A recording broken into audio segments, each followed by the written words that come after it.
I've got to ask myself, why is nobody talking about these powerful magics on YouTube? I guess this isn't sexy enough for the algorithm, but I'm figuring out this is it. This is the real stuff, the juice, the stuff that really moves the needle in your life, in the world, that makes you a power-filled magical practitioner, a power-filled energy worker. This is it. All right, doing this old school. Hey everybody, magical people, sparkly people. Are you feeling stuck? Are you stuck in a cycle? Do you find yourself here again? That's where I'm at right now. I really want to share about this idea about getting unstuck and using magical principles to do that. This is my second time recording this. I really hated the first time, so here we go. Hopefully this is much better and less convoluted. I had surgery a while ago and I thought that I would recover really quickly, and I didn't. Instead, I found myself incapacitated, healing very slowly, and this has been a process that has brought me to the depths of my soul in so many incredible ways, and I am stuck in this situation. I am stuck in this situation where I'm incapacitated, I am dependent on other people, and I cannot do the things that I normally do. And this has led me to really learn about what true magic is in so many ways. Wouldn't it be nice if we could just wave a magic wand and those things that were bothering us would just go away? Well, that is not the way life works, and true magic comes from doing the work. And I feel like we don't talk about this enough. This is a little bit of a rant here. There's all these things online about do this spell, do that spell, you know, take 3 steps, cut a cord, light a candle, hokey pokey, turn yourself around, or read this book. But there really isn't just a lot of talk about how true magic comes from consolidating your power, and you consolidate your power in order to work the world around you and manifest what you want by doing the work of clearing your energy field, getting rid of your trauma, and releasing stuck emotions. The list goes on, but the work, the inside work, that's real magic that leads to real power. And I know that some of what I'm going to say is just not going to be popular with the algorithm, but I'm just keeping it real here. I find myself in a situation that has me really clearing stuff that I've tried to clear for years. And so I want to talk about the power of being stuck. And I want to assert this idea that I have come to know as a truth, that it's not about the circumstance. It is about the universe, your guides, your spirit guides, God, whatever you believe in, loving you so much that you are set up by these circumstances to be in the crucible, or whatever you want to look at it as, the container that will allow you to really finally heal the stuff that you came here to heal, so that you can be power-filled and sparkle and shine. And I do not want to downplay anybody's suffering out there and to say that, you know, you set yourself up to suffer.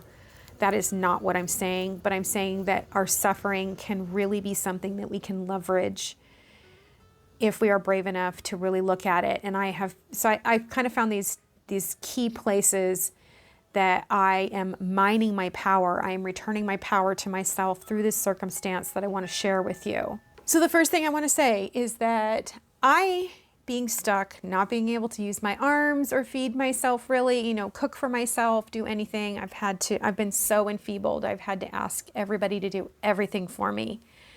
I am actually accomplishing more towards doing the inner work and healing than I have in years. So if you feel like in this stuck place you are accomplishing nothing, I just want to say I have gotten so much out of actually turning towards this more and really diving in these key ways. Key way number 1.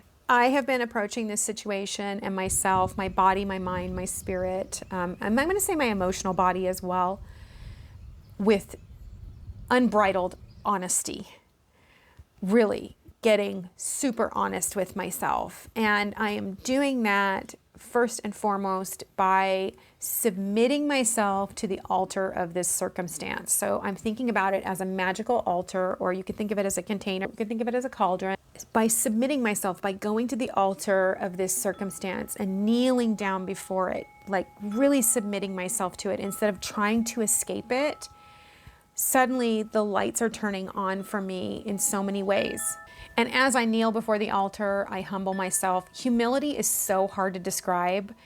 I would love anybody who's willing to take a stab at it to down below share what you think your definition of humility is. But for me, humility is becoming weak to know that I am strong, to understand my own power. It's acknowledging my vulnerability and kind of laying myself out that way in order to understand what real power is, because in this world, power is highly distorted because we see so much external power that comes over, that's toxic, that a lot of times I know I will try to come over a situation and try to cure it instead of submitting myself to the situation. And I just want to say this, it's not putting the cart before the horse. It's doing comes out of being. So it's being equals doing, not doing equals being. I'm not going to become the person I am supposed to be, that I actually am at my core healed self, by doing.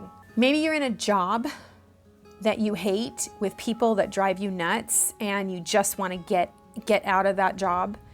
I have to tell you, you will just recreate this circumstance somewhere else so that you can personally up your game. It's really about diving into the situation and doing the personal work to be present with where you are. And that's what I'm understanding here, is I have to be present with this enfeeblement. And as I do that, I'm really discovering my childhood wounds and trauma, the stories that I have partnered with for my entire life and recreated over and over around me. And this brings me to the magic of responsibility. I have to take responsibility for why I am where I am right now. And it's not the circumstance, because this is a surgery that I knew I was going to do 6 months ago. I signed up for this. And I know that some of you are in circumstances that you seemingly didn't sign up for. I'm not saying that anybody signed up to be sick, okay, or in pain. I'm not saying that at all. A concrete example of this is that I am realizing that I have a childhood trauma where I picked up a message from my family unit and from the world that my value comes from what I can do, what I bring to the table, what I give other people, what I do for them. And as a result, I have held myself back from receiving love in ways other than being acknowledged for what I do for other people. That is a story that I've partnered with, and over and over again, that has played out in my relationships, in my jobs. And what happens is I end up overdoing for people and burning myself out because I have poor boundaries, because I don't love myself enough to uphold a boundary. And then I resent the other person for that. And then I am the victim. I feel victimized by them always wanting me to do, when that's my own doing. I have partnered with that. I have made myself the victim by not having good boundaries and not dealing with this core issue that I have about self-love from this story that I'm partnering with. And I have no excuse to partner with this story. My parents are dead. Okay, I'm 52 years old. You know, if you don't partner with that story, you will not perpetuate it. But I have to take responsibility for how I partnered with that. And it's so obvious in this arena where I sit here and I need to let others do for me just how uncomfortable I am with that because of my own poor self-worth. Okay, so that's a concrete example about how this situation in itself, it's not the circumstance, but it provides the perfect place for me to look at my own crap. And as I do that, and as I allow myself to receive, I'm consolidating my power. I'm actually freeing myself up from these stories, because there are so many things that are coming in right now that are allowing me to do the work. And one of those things is the magic of honor.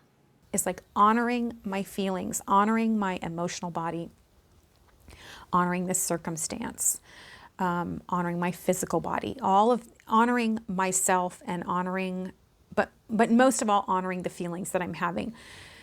I have given myself the liberty to ask the question, like, what am I grieving? What needs to be grieved in this? What is dying or what needs to die in this situation? And it really is the excuse that I have used from poor self-esteem to not love myself that allows me to not step up and be powerful in my life. It's an excuse. Straight up. It's an excuse. Yeah, there were things that happened to me, but I don't get to, I guess I can. I could continue in this fashion, or I can up my power, consolidate my power, and become more powerful. And as I honor my feelings, as I move into honor, I actually move into generosity. And that's moving into a generosity of spirit for myself. Really accepting and loving myself through the choices that I made in the past. Therefore, modifying my own inner dialogue. That's the biggest thing that I'm finding with myself. And I would say if you are stuck, be more generous with yourself and look at your inner dialogue and really see the ways that you are talking to yourself in ways that are counterproductive, that you would not talk to somebody that you cherished, something that you cherished, you know. I think I would never talk to my granddaughter like that, the things that I say to myself in my head. So I am learning about generosity, greater generosity of spirit towards myself. And it is really helping me to sit in this space and allow these feelings to move through me and honor myself as I kneel before the altar of this circumstance, and I take responsibility for all of this. Another powerful magic that I'm using is patience. Ooh, patience, that's a fun one. And that's just really allowing myself to wait for the next step. And what I mean by that is I'm not trying to do my way to the next step. I'm being with what's going on, and I'm not trying to rush on to the next piece of my healing. I'm giving myself time in the situation that I'm at with my body, which is taking way longer than I thought it would. With my body, with my mind, with the circumstance even. I'm allowing what needs to happen in that moment and being present with it, knowing that when I'm ready for the next step of my healing or the next thing, that it will arrive. I don't need to cajole. I don't need to try to make it happen. I'm going to move back to the whole job thing. It's like being in that job, that workplace, and doing the work of figuring out why you don't get along with your coworkers. You know, like, is this a pattern in other jobs? Is this a story that you just keep repeating? Well, you're the common denominator. So what is it in you that needs to be worked on, and really working on that, and knowing that sometimes ground is taken in very small steps. We want to move on quickly. I mean, when things are uncomfortable, we want to move on. But I know that I would do anything to move on quickly from this. Let me tell you, this has been painful. This has been awful. But having patience and allowing the next step to show itself, knowing that just being present with where I am is where I need to be. And having faith. I don't think we talk about faith enough in the craft, but faith is really important. If you're going to shift your reality, then you're going to need to have faith that you can do that. And I have faith in my spiritual team that I was born for such a time as this, that I'm ready for this moment, that I am equipped to do the work that I need to do, that I'm going to engage that faith. I'm going to engage the faith I have in the tools that I have.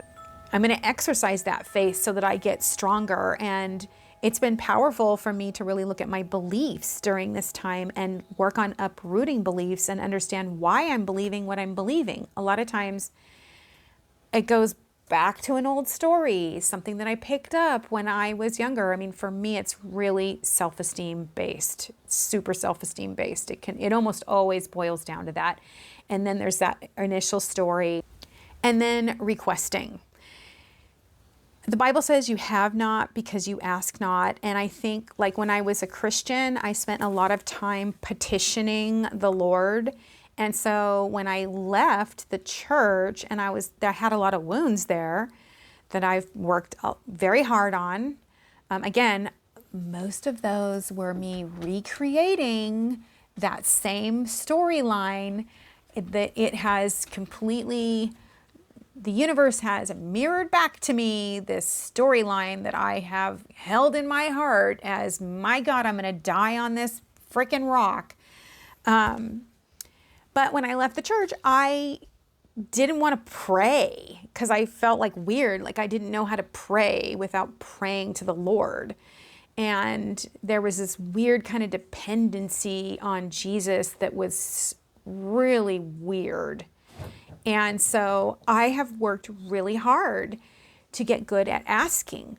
And so ask your spirit team, right? Ask your spirit team, ask your higher self, ask for what you need, but ask for help outside of yourself too. My goodness, I've been so humbled. I have to ask for everything. Can you get me my pill? Can you get me this? Can you do that for me? Some of you out there need to seek a mental health practitioner. You need to seek mental health help right now. And if that's you and you know that's you, then reach out. Some of you need to reach out to senior and disabled services. And I know that they can be a frustrating place, but they can have answers for you that can help you find services that can help you with the needs that you're facing.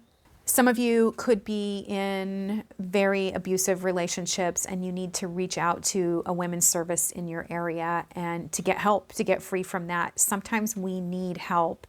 And so this last one is it's a doing piece. It's the piece that calls us to go really outside of ourselves and to engage all of the things that I've talked about. It's taking responsibility, knowing that you are powerful and that you can choose not to be a victim and do something about it. It's having faith that the universe is going to meet you in that. It's honoring where you are and your needs. It's being generous and patient with yourself by reaching out for help. And it's incredibly humble. You really, when you reach out for help, you really kneel before the altar of your circumstance. So I think this is a big piece for a lot of people who are stuck in a cycle, is getting help, because sometimes you're so stuck that you need that outside help. Not everyone, but if that's you, I just want to encourage you that there is no shame in reaching out and getting help from outside sources. I'm realizing that it's only by really submitting to this circumstance that I am discovering the true magic and consolidating my power and becoming the person that I've always wanted to be. And that is freeing me up in ways that go beyond the circumstance. And the real magic is watching this unfurl in a way that I couldn't have dictated. Like, if you asked me if this is how I wanted to do this, my answer would be hell no. But this has been perfect and the time is right. And I am removing more spiritual garbage in this amount of time than I have, I feel like, in like the past 50 years, by just getting to this place of submitting to the circumstance I'm in instead of trying to get out of it.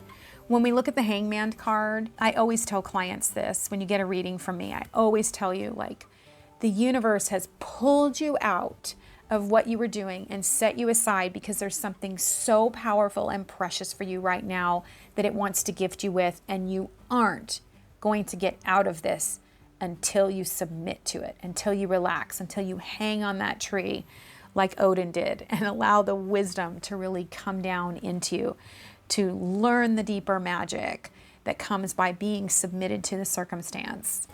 Leave me an eyeball emoji down below if you made it this far, and do me a favor and share on here. Are you stuck? Have you been stuck in the past? And do you see how the circumstance you were in really brought you to something greater than the circumstance? When we share how we overcome and when we share vulnerably where we are at, we really grow in so many ways. The real deep magic that you're wanting to wield in order to get out of this is actually found inside the circumstance. So I encourage you to be brave and submit yourself to what's going on and trust that the universe has big plans to up your magical power and to make you someone who wields energy in a way that really is from an integrous place.